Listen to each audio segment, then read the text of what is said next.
Ar sianel YouTube y lle, mae yna gannoedd o fideos am bob math o bethau, a rhain i'w gweld drwy'r byd I gyd, ond be mae'r bobl o du allan I Gymru yn feddwl o'n cynnwys ni? Wythnos dwytha, mi welson ni Iban bit mewn digwyddiad Bring Your Own Beamer. Yn anffodus, does dim beamer da fi, ond faint o pobl sy gan beamers? Beamer yn golygu projector, a'r bwriad oedd taflu lluniau ar waliau yn enw celf. Bring Your Own Beamer's cyntaf dechrau yn America.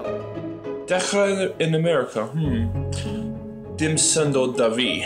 Ydych chi'n ddiddorol? Chlir o boi roi driwl yn I ben.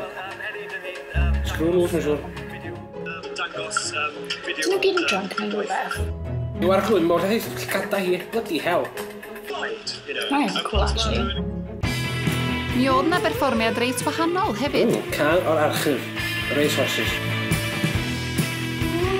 Ewi iawn, mae'n o'n wisgo, ffrog! Mae'n wisgo dres ar y bacen. Andw Staffan, diolch am dy lythyr. Cross-dresser. Fenyw hyth iawn neu dyn od iawn? Sydd yn pwmpio gwaed I Wel, leia mae'n eitha agored am y peth, ond canu ac gwisgo fel na, ond paid cerdded ar y stryd yn edrych fel na.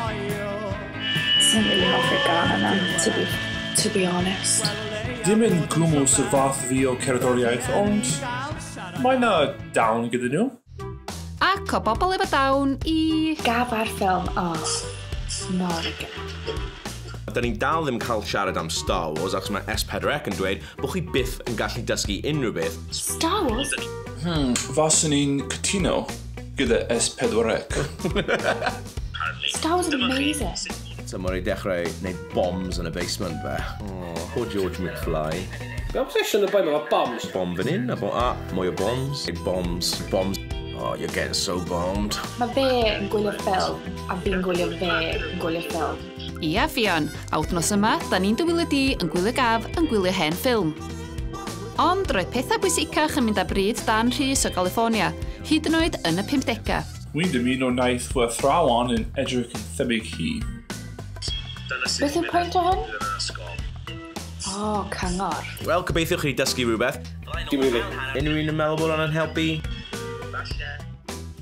Wel, Gaf, dwi ti ddim yn quite atgoffa fi o Wain Glyndwr. Cyngor gwych. Fedrwn ni'n gaddo cyngor gwych ar bopeth I chi, ond mae yna lond glad o fideos ar ein sianel YouTube ni rwan, felly tan ysgrifwch. Roedd hynny'n chwythig.